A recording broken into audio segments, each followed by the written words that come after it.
এবারের রাকসু নির্বাচনে শিবিরের প্যানেলে রয়েছেন একাধিক নারী শিক্ষার্থী, বৈষম্যবিরোধী সমন্বয়ক এবং সংখ্যালঘু শিক্ষার্থী।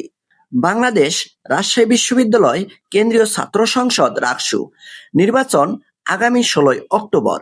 নির্বাচনের জন্য বাংলাদেশ ইসলামী ছাত্র শিবির প্যানেলে নিজেদের নেতা কর্মীর পাশাপাশি বৈষম্যবিরোধী সমন্বয়ক ও সংখ্যালঘু জনগোষ্ঠীর শিক্ষার্থীকে নিয়ে প্যানেল ঘোষণা করেছেন ছাত্র শিবির ঘোষিত সম্মিলিত শিক্ষার্থী জোট।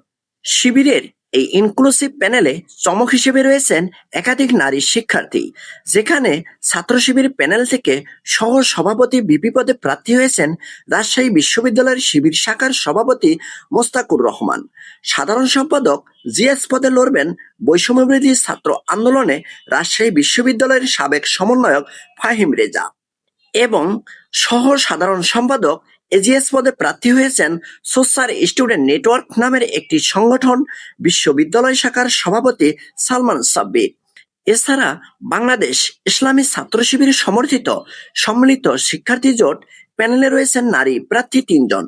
নির্ধারিত 2 নারী পদ ছাড়াও সমাজসেবা সম্পাদক পদে লড়বেন একজন নারী শিক্ষার্থী। নির্বাহী সদস্য পদে সনাতন ধর্মাবলম্বী একজনকে রেখেছেন শিবির এবং জুলাই আন্দোলনে এক চোখ হারানো দীপ মাহবুবও প্রার্থী হয়েছেন শিবিরের প্যানেল থেকে। ছাত্র শিবির প্যানেল বলছে, সংগঠনের বাইরে দক্ষ ও যোগ্য শিক্ষার্থীদের প্রার্থী করেছে তারা। এই বৈচিত্র্যই তাদের প্যানেলকে অনেকটাই ইনক্লুসিভ করেছে। এটাই তাদের শক্তির জায়গা বলে অনেকেই ধারণা করেছেন।